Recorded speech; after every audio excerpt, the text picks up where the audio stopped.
Au nom du Père et du Fils et du Saint-Esprit. Amen. Prions.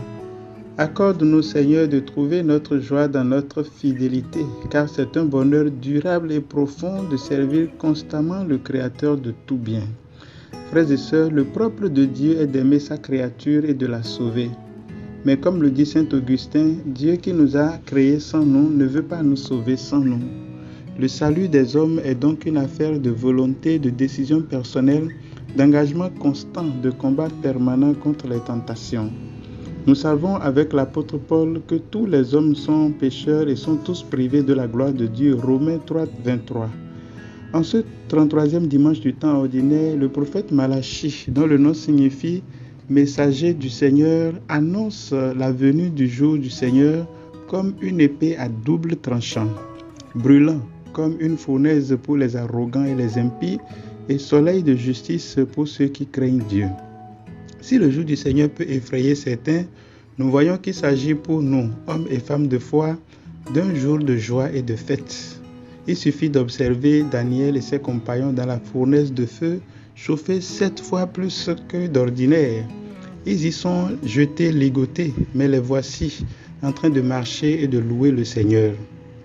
Frères et sœurs en Christ, le jour du Seigneur ne suscite donc pas pour nous la peur, mais l'urgence de la conversion pour le salut. Il arrive souvent de fustiger la religion, mais il y a une différence entre le philanthrope et celui qui craint le Seigneur.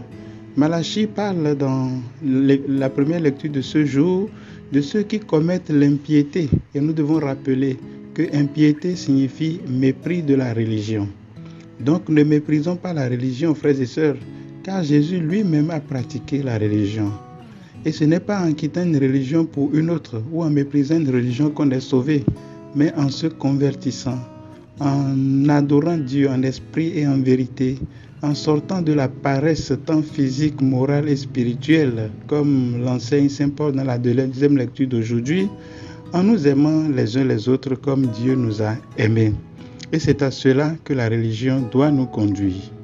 Dans l'évangile de ce jour, les disciples tombent en extase devant les belles pierres et les ex-voto qui décorent le temple. Le mot est bien choisi. Ce sont des décorations. Il ne faut pas s'y attarder. Alors que Jésus essaye de les ramener, il passe à une autre question tout aussi inutile. Quand cela arrivera-t-il et quel sera le signe? Mais Jésus prend patience avec ses disciples comme il le fait avec chacun de nous. Au milieu de nos distractions, Jésus nous ramène vers ce qui est essentiel et souligne la nécessité de rester serein. Sa réponse rappelle la situation actuelle de notre monde parsemée de guerres et de catastrophes de tout genre. Devant tout ça, nous n'avons pas à nous effrayer car tout ceci devient pour nous occasion pour rendre témoignage. Mais de quel témoignage s'agit-il? Il s'agit du témoignage de notre espérance. L'apôtre Paul affirme: il ne faut pas que vous soyez abattus comme les autres qui n'ont pas d'espérance. 1 Thessaloniciens 4, verset 13. Je suis particulièrement interpellé par ces deux phrases de l'évangile d'aujourd'hui. Prenez garde de ne pas vous laisser égarer, car beaucoup viendront sous mon nom et diront: c'est moi, ou encore le moment est tout proche. Ne marchez pas derrière eux. Et la deuxième phrase, c'est par votre persévérance que vous garderez votre vie. Étymologiquement, est persévérant celui qui ne cherche pas à échapper au poids des épreuves. Ce dernier est caractérisé par la patience, la fermeté et l'endurance. Ces valeurs trouvent leurs racines dans la foi en la promesse de Dieu.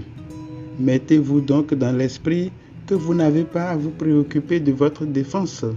Pas un cheveu de votre tête ne sera perdu. Malheureusement, malgré ces promesses fermes de notre Seigneur Jésus-Christ, nous semblons végéter encore dans la peur, qui est le lit de l'action du diable, le terrain favorable pour son influence sur nous. Dans les petites guerres quotidiennes de notre vie, les guerres avec nos supérieurs, nos confrères, nos consoeurs, nos amis, nos collègues, nos parents, notre époux, notre épouse, sommes-nous capables de vivre ces valeurs, de nous fier à l'Esprit Saint, d'écouter ses émotions dans notre cœur, de nous soumettre à ses desseins? En définitive, les textes de ce jour nous disent que le monde, ce monde et le nôtre, notre vie, ont une fin. Et cette fin sera sanctionnée par un jugement. Mais ceci ne doit pas nous angoisser, car nous sommes des hommes et des femmes de foi. Nous vivons d'espérance et notre charité parle pour nous auprès de Dieu. Du moins, c'est ce que j'espère. Et si ce n'est pas le cas, mettons-nous au pas, car nul ne sait ni le jour ni l'heure. Méditons en cette semaine le psaume 5. Soyez bénis au nom du Père et du Fils et du Saint-Esprit. Amen.